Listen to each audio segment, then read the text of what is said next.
Après, moi, ce qui me galvanise en tant que sportif et en tant qu'humain, c'est vraiment l'aventure. Parce que je vais chercher des sensations que je pourrais aller jamais chercher dans une perf.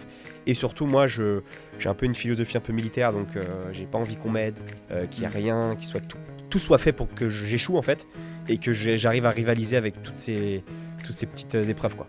Si le service militaire était encore en place, tu l'aurais fait avec plaisir ou...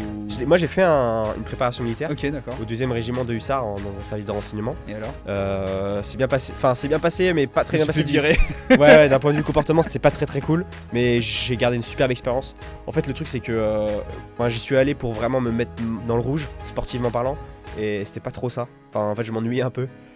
Du coup, le soir, on faisait des pompes avec les gars, on allait courir en scred et tout, donc c'est un peu. Faut bien dire qu'ils s'ennuyaient au service, au camp Ouais, militaire. ouais, c'est ça, ouais. C'est On ramassait un peu, ouais. truc de ouf. La veille d'une course, comment tu te prépares? Est-ce que tu écoutes de la musique? Est-ce que tu re-regardes encore des reportages sur la course? Comment tu te prépares la veille d'une course? Visualisation, la base, mais je pense que le plus important, et c'est ce que beaucoup de gens oublient, c'est de faire un break un peu mentalement. Couper un peu, penser à autre chose, passer du temps avec ses proches, jouer aux jeux vidéo. Enfin, moi, je prends l'exemple d'un combattant de MMA que je connais, Cyril Gann. Ouais. Lui, par exemple, il joue à la FIFA avant les combats. Après, c'est une philosophie, d'autres ils font autre chose, et d'autres ils écoutent de la musique. Moi, je fais un peu de tout, j'écoute de la musique. Et t'arrives à dormir ou t'as l'adrénaline de la course? Tu sais, quand, par exemple, nous, quand on a, en tant que start-up aussi dans le business, on a des conférences à faire ou une représentation, moi, souvent, je pense à ce que je vais dire et tout ça, et donc j'ai du mal à dormir. Est-ce que toi, c'est pareil? Alors en fait, je fais beaucoup flipper mes parents et mes proches à cause de ça, parce qu'en fait, je suis le mec le moins stressé du monde.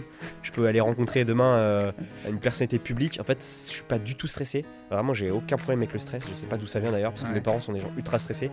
Donc c'est assez fou. Je sais pas d'où ça vient. Pourtant, je suis hyper actif. Normalement, je dois être un peu stressé. Mais je pense que c'est pareil. En fait, je me dis toujours, bon, il y aura plus grave dans la vie. Donc même si j'échoue ce truc-là, même si c'est rien, tu vois, c'est qu'une course en soi.